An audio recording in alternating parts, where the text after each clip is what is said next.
Stray Kids downplay global fame. Success is a strong word. At the end of an exhausting world tour, most bands would take a well-earned break. Not Stray Kids. Within weeks of wrapping up their record-breaking Dominate shows this summer, including 2 sold-out nights at London's Tottenham Hotspur Stadium, the Korean band released a new album, Karma. It was their second album in under a year, during which time they'd also released a new EP and a 12-track project called Hop, featuring solo tracks from each of the 8 members: Bang Chan, Lino, Changbin, Hyunjin, H.A.N, Felix, Seungmin and I.N. Not only that, but they'd made their debut in the Marvel Cinematic Universe, with the soundtrack song Slash appearing in Deadpool and Wolverine. Ryan Reynolds and Hugh Jackman returned the favor by cameoing in Stray Kids' music video, Check Check Boom. All that activity made them the 5th biggest selling act in the world last year, just behind Taylor Swift and Drake. Unlike many K-pop groups, however, Stray Kids write and produce their own material. So how on earth did they sustain that level of creativity while touring the world's biggest venues, playing 3-hour shows every night, and making time to visit local art galleries, Hyunjin, and baked potato outlets, Felix? We split up the parts as much as we could and shared the work among the members, explains rapper and vocalist Han, who, aged 25, has more than 170 production and writing credits to his name. Whenever we had a bit of time to record demo tracks, we'd gather in the room together and work on finishing the songs as a team. If that sounds like a soul-destroying way to make a record, you've underestimated Stray Kids. Since their debut in 2018, the band have approached music with a combination of curiosity and hunger, constantly pushing their sound in new directions. On Karma, that includes everything from the Brazilian funk rhythms of Ceremony to pop-punk inflections of In My Head, which riffs on the sounds of Good Charlotte and Avril Lavigne. I think that's a great song to listen to when you're feeling stressed or going through a tough time, says I.N, the band's youngest member. The standout is a track called Bleep, a defiant riposte to their detractors, with a hook that employs the Korean slang term for a sensor's beep. Fail, a frail, a lazy, a hazy, yada, yada, noise cancellation. That's my favorite, says Hyunjin. The lyrics feel bold and refreshing, and there's something very satisfying about the message it holds. The song carries extra resonance when you learn that Felix, the band's thunderous-voiced baritone, has won permission from a U.S. court to unmask an anonymous social media user in connection with a defamation lawsuit. According to legal papers filed in California, multiple posts accused the Australian-born musician of treating staff like servants and acting as though he is a prince. Felix, who is suing the user in Seoul, said the accusations caused him severe mental distress, physical distress, and humiliation. In the tribal world of K-pop, such cases are surprisingly common, as overzealous fans go too far in trashing their rivals.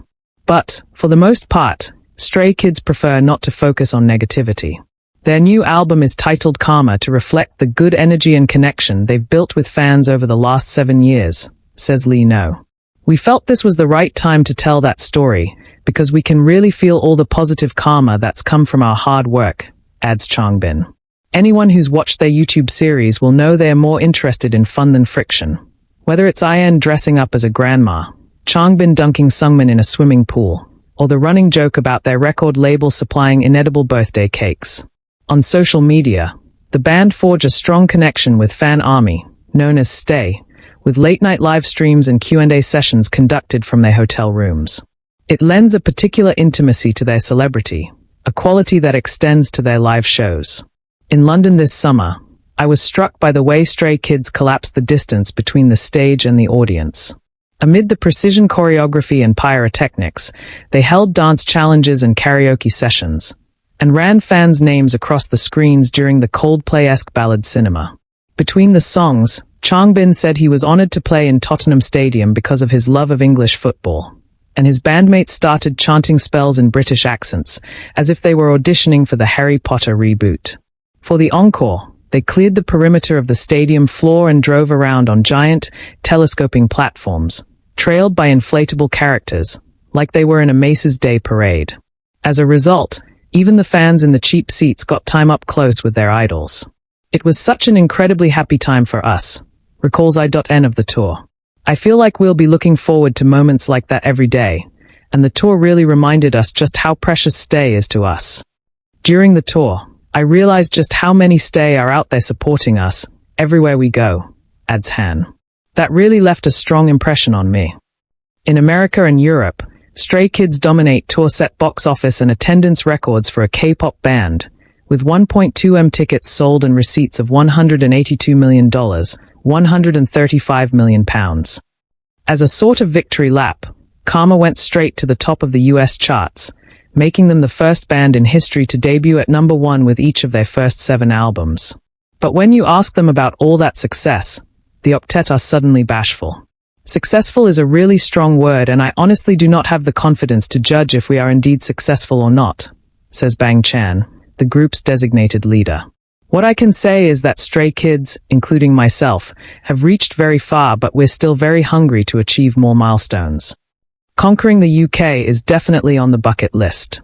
They've already incorporated elements of grime on the 2022 track 3 Racha, and say they'd like to collaborate with Coldplay and the 1975. I love their musicality and the way they pour everything into their performances, says Seungmin. Listening to their music always makes me feel so emotional and inspires me a lot. They are tight-lipped, however, about larger career goals. Asked if they'd like to play Glastonbury or the Super Bowl, they literally have a song named after the event. Seungmin reframes the question.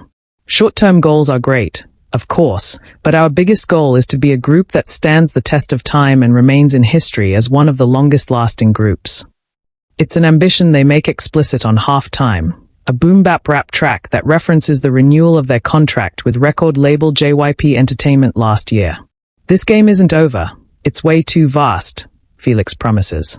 They don't know what's coming next. In other words, Stray Kids are only just getting started.